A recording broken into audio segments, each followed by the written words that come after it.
അനുരാഗതീരം ഭാഗം 16. രചന അഭിരാമി. കഴുത്തിലും മാറിടുക്കിലുമൊക്കെ പടർന്ന വിയർപ്പ് കണങ്ങളും ശ്വാസമെടുക്കുന്നതിനൊപ്പം ഉയർന്നു താഴുന്ന മാറിട ഭംഗിയുമെല്ലാം ഭ്രാന്തു പിടിപ്പിക്കും പോലെ തോന്നിയതും ദേവിയൊന്നും ഓർക്കാതെ അനുരാധയിലേക്ക് അമർന്നു. പ്രതിരോധിക്കാൻ ശ്രമിച്ചവളുടെ കൈകളെ ഒരു കൈകൊണ്ട് അടക്കി പിടിച്ചിട്ട് മറു കൈകൊണ്ട് അവളെ പുണർന്നു കിടന്നുകൊണ്ട് അവൻ അവളുടെ കഴുത്തിടുക്കിൽ മുഖമമർത്തി. താൻ ഏൽപ്പിക്കുന്ന ഓരോ ചുംബനത്തിലും പൊള്ളിപ്പിടഞ്ഞുകൊണ്ട് മുരളുന്നവളെ അമർത്തി പുണർന്നുകൊണ്ട് ദേവി നാവും ചുണ്ടും കൊണ്ടവളെ കൂടുതൽ തീവ്രമായി ലാളിച്ചു.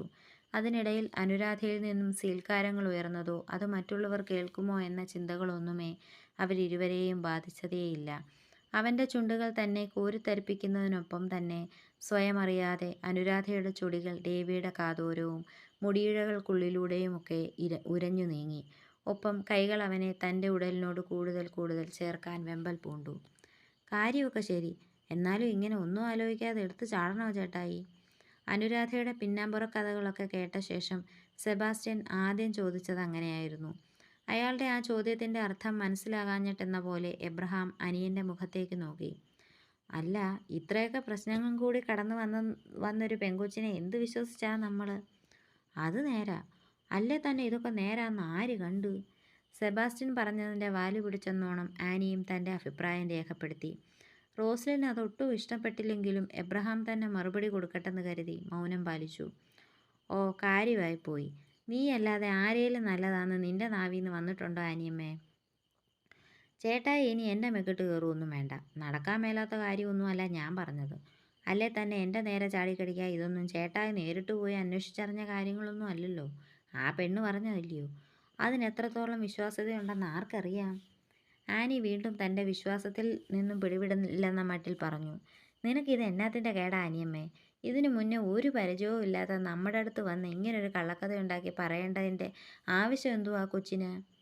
ഓ, ചേട്ടായുടെ മരുമോള് മാലാക തന്നെ. പക്ഷേ അത് ഞങ്ങളുടെ മണ്ടേ കൂടെ അടിച്ചേൽപ്പിക്കാൻ നോക്കണ്ട.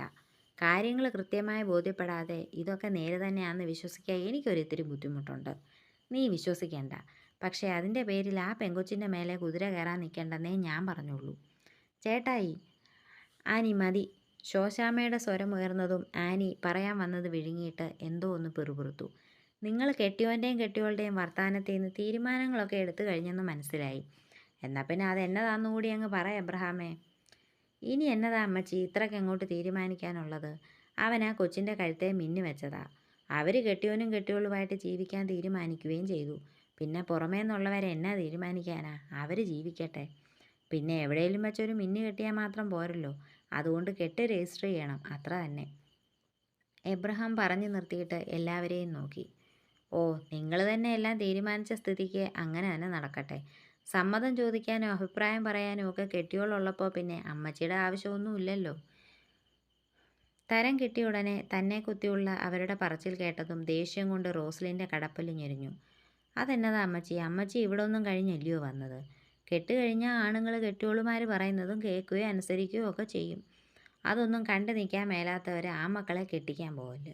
അല്ലേ തന്നെ കെട്ടും കഴിഞ്ഞ് മക്കളുമായി അവരുടെ കെട്ടും കഴിഞ്ഞ് ആണുങ്ങളുടെ ജീവിതത്തിൽ കയറി അമ്മച്ചിമാർ ഭരിച്ചുകൊണ്ടിരിക്കണമെന്നൊക്കെ പറഞ്ഞാൽ അതൊക്കെ ഒരു മെനക്കെട്ട ഏർപ്പാടാണ്. റോസ്ലിൻ്റെ സ്വരത്തിൽ പുച്ഛം മുഴച്ചു നിന്നു. ഞാനതിന് നിന്നോട് വല്ലതും പറഞ്ഞോ? പറഞ്ഞില്ലേലും വളഞ്ഞുചുറ്റിയുള്ള പോക്ക് കാണുമ്പോൾ പിടികിട്ടായിരിക്കാൻ ഞാൻ മന്ദബുദ്ധിയൊന്നുമല്ല. ആ മതി മതി. ഇനി അതിൻ്റെ പേര് നിങ്ങൾ തമ്മിലൊരു അംഗം വെട്ട് വേണ്ട. പ്രശ്നം കൂടുതൽ ആവുമെന്ന് മനസ്സിലായതും എബ്രഹാം ഇടപെട്ടു. ഇത് എന്നോടല്ല, നിൻ്റെ കെട്ടിയോളോട് പറ. എനിക്ക് ആരോടും അംഗം വെട്ടാനൊന്നും ഇല്ല. പക്ഷേ പണ്ടേ കാലമൊന്നുമല്ല, പറയാനുള്ളത് ആരോടായാലും പറയും. ആരെയും കൂസാതെ പറഞ്ഞിട്ട് റോസ്ലിൻ അടുക്കളയിലേക്ക് നടന്നു. പിന്നെയും ചർച്ചകൾ ഒരുപാട് നടന്നു. ഒടുവിൽ എബ്രഹാം പറഞ്ഞതുപോലെ തന്നെ ദേവിയുടെയും അനുരാധയുടെയും കെട്ട് നിയമപരമായി രജിസ്റ്റർ ചെയ്യാനും അവളെ മാളിയേക്കലെ മൂത്ത കൊച്ചുമകൻ്റെ മണവാട്ടിയായി അംഗീകരിക്കാനും തീരുമാനമായി. വൈകുന്നേരം എല്ലാവരും തിരികെ പോയതിനു ശേഷം അനുരാധയെയും കൂട്ടി പുറത്തേക്കിറങ്ങിയതായിരുന്നു ദേവി. ജീപ്പിലായിരുന്നു യാത്ര. എങ്ങോട്ടായി ചായ? അരികിലിരിക്കുന്നവൻ്റെ ശ്രദ്ധ ഡ്രൈവിങ്ങിൽ മാത്രമാണെന്ന് കണ്ടതും അവൾ പതിയെ ചോദിച്ചു. അറിഞ്ഞാലേ വരത്തുള്ളോ? പുരികൻ ചുളിച്ചുകൊണ്ട് അവൻ ചോദിച്ചതും അനുരാധയുടെ മുഖം വീർത്തു. ഒന്ന് പറഞ്ഞാലെന്നാ, ആകാശം ഒടിഞ്ഞു വീഴുവോ? കുറച്ചു മുന്നേ ഇതൊന്നും അല്ലായിരുന്നല്ലോ ഭാവം. അവൾ സൈഡിലേക്ക് മുഖം തിരിച്ചിരുന്ന് പിറുപിറുത്തു. അതേ, അന്നേരം ഇച്ചായം വേറെ മൂഡിലല്ലായിരുന്നു. അല്ലേ തന്നെ അന്നേരത്തെ എൻ്റെ അന്നമ്മയുടെ കിടപ്പ് കണ്ട ആരാ വീഴാത്തത്? കിടന്നങ്ങ് പിടയ്ക്കുമല്ലായിരുന്നു. ഒരുമാതിരി കരയെ പിടിച്ചിട്ട മീനെ പോലെ. തൻ്റെ വയറിലൊന്ന് തോണ്ടിയിട്ട് ചിരിയടക്കിയുള്ള അവൻ്റെ പറച്ചിൽ കേട്ടപ്പോഴായിരുന്നു താൻ പിറുപിറുത്തതവൻ കേട്ടെന്ന് അനുരാധയ്ക്ക് മനസ്സിലായത്. അതിൻ്റെ ചളിപ്പിൽ അവളുടെ മുഖമൊന്ന് വിളറി. ഛി, എന്തോന്ന് ഛി, നിനക്ക് ഇഷ്ടപ്പെട്ടില്ലേടി കള്ളി? ദേവി വീണ്ടും അവളുടെ വയറ്റിൽ പിച്ചി. ഒന്ന് ചുമ്മാതിരുന്നേ ചായ, ഇങ്ങനെ അടുപ്പിക്കാനേ കൊള്ളത്തില്ല. സൂചി കയറ്റ ഇടം കൊടുത്ത് അതിലെ തൂമ്പകയറ്റ് നെനവാ. അങ്ങനാടി കഴിവുള്ള ആമ്പിള്ളാർ. അല്ലാതെ പിന്നെ മിന്നും കെട്ടിയ ചുണക്കമീനിന് കാവലിരിക്കും പോലെ ഇരിക്കാൻ പോവില്ലേ ഞാൻ. ഒഞ്ഞു പോയേടി, എനിക്ക് പ്രായം 10-30 കഴിഞ്ഞു. ഇനിയും നിന്നാലേ മൂക്കിന്ന് പല്ലിറങ്ങി വരും. കുസൃതി ചിരിയോടെ പറഞ്ഞുകൊണ്ട് വളയം പിടിക്കുന്നവനെ നോക്കിയിരിക്കുമ്പോൾ അനുരാധയിൽ വിടർന്ന പുഞ്ചിരിയിലും നാണം കലർന്നിരുന്നു. ദേവി അനുവിനെയും കൂട്ടിപ്പോയത് തങ്ങളുടെ ഇടവക പള്ളിയിലേക്കായിരുന്നു. വൈകുന്നേരമായതുകൊണ്ട് തന്നെ അവിടെ അധികം ആളുകളൊന്നും തന്നെ ഉണ്ടായിരുന്നില്ല. ഓ, പള്ളിയിലോട്ടായിരുന്നു ഇത്രയും ബിൽഡപ്പൊക്കെ ഇട്ട് പോകുന്നത്? അതെന്നാടി അങ്ങനൊരു ചോദ്യം? നീ പള്ളി കയറത്തില്ലയോ? ജോൺ കുര്യൻ്റെ മോക്ക് പള്ളിവിലക്ക് വല്ലതും ഉണ്ടോ? എനിക്ക് പള്ളിവിലക്കൊന്നുമില്ല. ഞാൻ പള്ളിയിലും പോവും, അമ്പലത്തിലും പോവും. അടിപൊളി. 2 വള്ളത്തിലും കൂടി കാല് വെക്കുന്നത് അത്ര നല്ലതല്ലെന്നാ കാർന്നോന്മാർ പറയുന്നത്. വണ്ടി പാർക്ക് ചെയ്യുന്നതിനിടയിലൊരു ചിരിയോടെ ദേവി പറഞ്ഞു. പക്ഷേ പെട്ടെന്ന് അനുരാധയുടെ മുഖം കൂർത്തു. ഓ, എന്നാൽ പിന്നെ ഇച്ചായം ക്രിസ്ത്യൻ വള്ളത്തിൽ മാത്രം കാല് വെച്ചേക്കുന്ന ആരെങ്കിലും കൂടെ കൂട്ടിക്കോ. അതാകുമ്പോൾ ആർക്കും വിഷമവും കാണത്തില്ല. വണ്ടിയിൽ നിന്നിറങ്ങാൻ തുനിഞ്ഞവൾ തിരികെ അകത്തേക്ക് തന്നെ ഇരുന്നിട്ട് മുഖം ഒന്നുകൂടി കൂർപ്പിച്ചു. ആ, അത് നേരാ.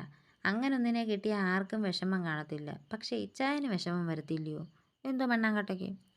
അല്ല, അത് പിന്നെ എനിക്ക് ഈ ക്രോസ് ബ്രീഡ് അന്നമ്മയെ അങ്ങ് പിടിച്ചു പോയില്ലയോ. അതുകൊണ്ട് ഇനിയിപ്പോൾ വേറെ ഏത് വന്നാലും ഇതുപോലെ ഒക്കുവല്ലടി. അനുരാധയുടെ താടിയിൽ പിടിച്ച് കൊഞ്ചിച്ചുകൊണ്ട് അവൻ പറഞ്ഞു. ഓ, കൊഞ്ചല്ലേ ഒത്തിരി അങ്ങ്. അവൾ ആ കൈ തട്ടി മാറ്റിക്കൊണ്ട് പിണക്കം ഭാവിച്ചു. കൊഞ്ചലൊക്കെ വീട്ടിൽ ചെന്നിട്ട്. ഇപ്പം അന്നമ്മ നല്ല കൊച്ചായിട്ട് ഇങ്ങോട്ട് ഇറങ്ങിക്കേ. ദേവി വീണ്ടും നിർബന്ധിച്ചപ്പോൾ അനുരാധ മുഖം വീർപ്പിച്ചുകൊണ്ട് തന്നെ പുറത്തേക്കിറങ്ങി. പിന്നാലെ ജംഗ്ഷനിൽ നിന്ന് വാങ്ങിയ മെഴുകുതിരി കൂടും എടുത്ത ദേവിയും ഇറങ്ങി. പള്ളിമുറ്റത്തെ കുരിശടിയിൽ തിരി കത്തിച്ച് പ്രാർത്ഥിച്ചിട്ടായിരുന്നു ഇരുവരും അകത്തേക്ക് കയറിയത്. അൾത്താരയ്ക്ക് മുന്നിൽ മുട്ടുകുത്തി നിന്ന് ഒരുമിച്ച് പ്രാർത്ഥിക്കുമ്പോൾ എന്തുകൊണ്ടോ അനുരാധയുടെ കണ്ണുകൾ നിറഞ്ഞിരുന്നു. അനുരാധേ. തൊട്ടരികിൽ അവൻ്റെ സ്വരം കേട്ടതും അവൾ നിറഞ്ഞ മിഴികൾ വലിച്ചു തുറന്നു. ഇച്ചായ. തനിക്കെതിരെ മുട്ടുകുത്തി നിന്ന് മനോഹരമായി പുഞ്ചിരിക്കുന്നവനെ കണ്ട് അവൾ ആർദ്രമായി വിളിച്ചു.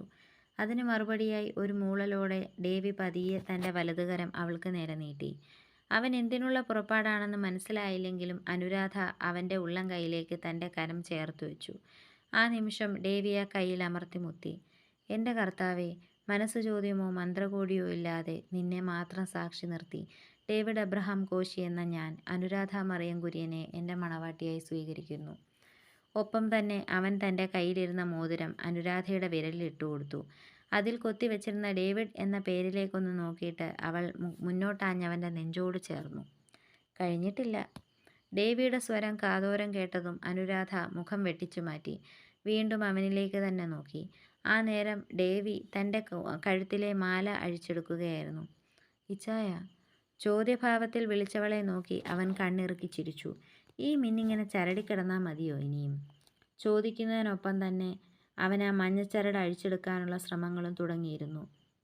അവൻ ആ ചരടഴിച്ച് അതിൽ നിന്നും താലിയെടുത്ത് മാലയിൽ കുരുക്കുന്നതൊക്കെ അനുരാധ കൗതുകത്തോടെയായിരുന്നു നോക്കിയിരുന്നത്.